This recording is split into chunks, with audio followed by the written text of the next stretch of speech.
So I've been off the grid for a little bit. Where have I been? Here they come.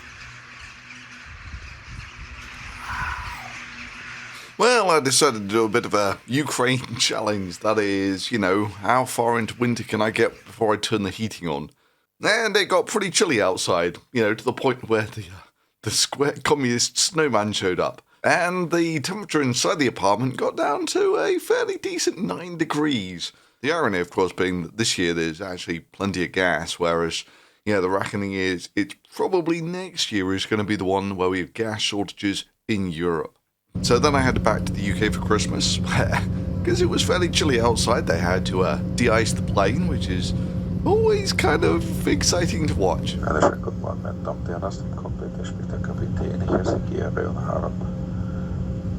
Meinen Kollegen vorstellen, erster Offizier, Herr Juan Carrillo Fontanier. Das Flugzeug wird noch vom Frost der Nacht befreit. Wir starten heute dann Richtung Westen. Back in the UK, I met my brother's bird, who is very cute, and I came across my old McDonald's trainee badge from quite some time ago now, and my well-used chemistry books from before the age of the internet. Literally had a power cut almost exactly before the Christmas dinner, so we had a completely silent Christmas dinner by candlelight, because it was the only light we had, which was actually quite magical. Got kind of stuck in the UK because to get back into Europe, you need at least 3 months left on your passport. I couldn't actually renew my passport in Europe because it would require at least 2 months, and all the rapid renewal things for the passport you had to be in the UK for.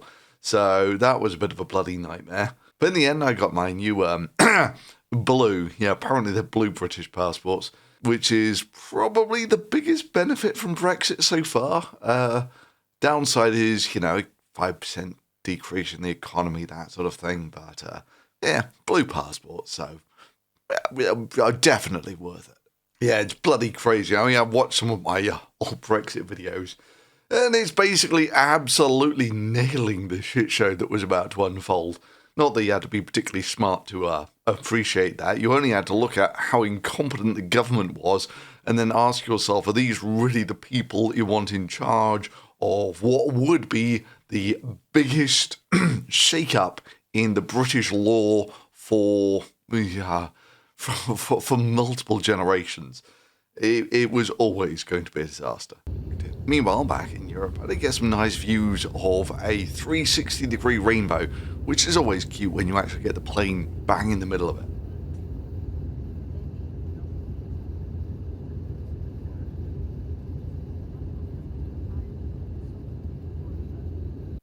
And a visit Bonn to give a lecture where you come across a statue of Beethoven and you've made it when not only do you have a seagull perched on your head, but you also kind of seagull poop on your face. Yeah.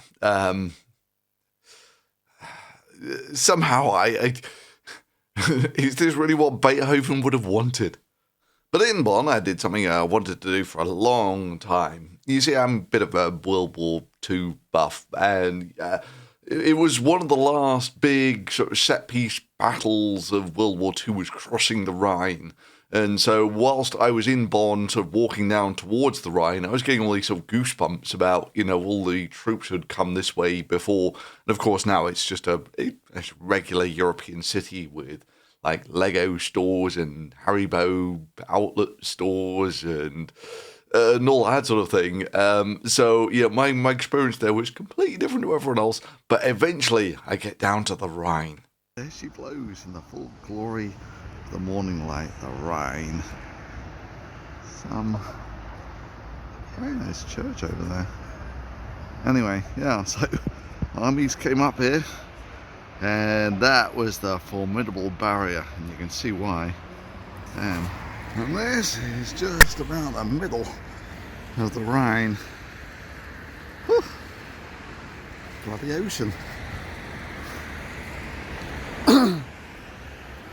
Probably not the best of places to drop your phone, unless you get lucky and one of those comes through at the exact right moment. God damn, look at the flow on the river. Holy smokes. That's carrying a oil by the looks of things. My God, it's a baby oil tanker. Holy crap. Oh my God, I feel like going full action hero mode. One good jump and I can make it. I can make it. Okay. So that would be about now.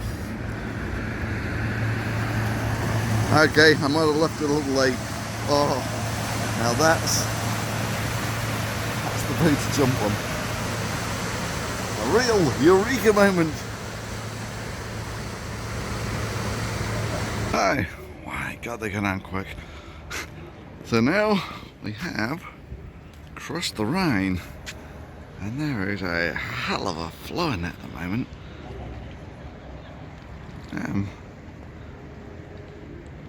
Always wanted to do that.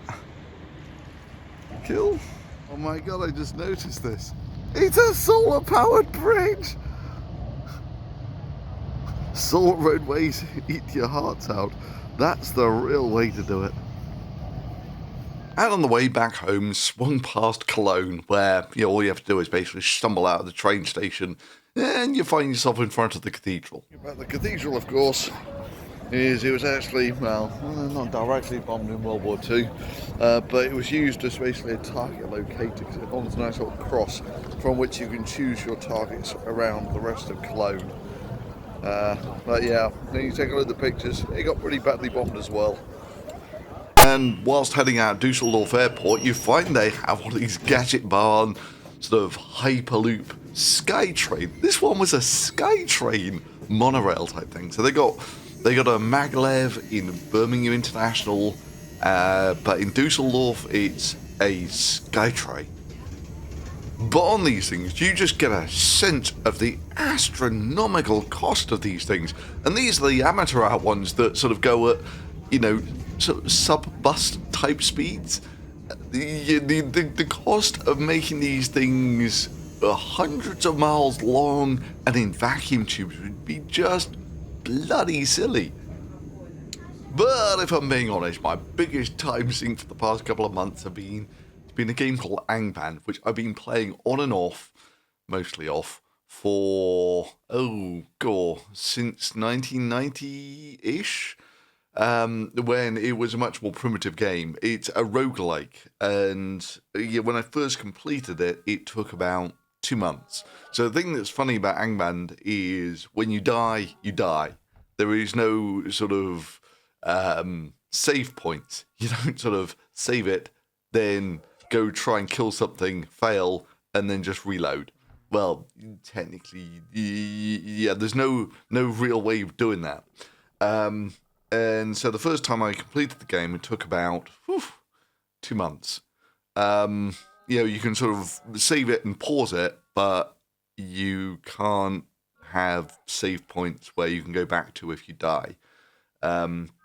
So, you get really quite far into the game and you come across a new monster and you decide to go and give it a poke and, it kills you. So anyway, I got kind of into speedrunning that. Like I was saying, the first time I ever completed the game took about 2 months. Obviously, on and off. I was getting the speedruns down to about 2 days, then eventually 1 day and one sitting. And then I got a little more serious about it, and then got it down to 3 hours, which is just bloody impossible. I remember seeing people talking about speedrunning Hangman, and just getting laughed out the room when they speculated that you could do it in 3 hours. Anyway, I eventually got it down to 2.5, under 2.5 hours, which is, yeah. I mean, that's I don't see anyone rivaling that for a long time. But anyway, yeah, I basically got pretty addicted to that. So in the end, I had to quit. I had to hardcore quit Hangman. So yeah, now I'm back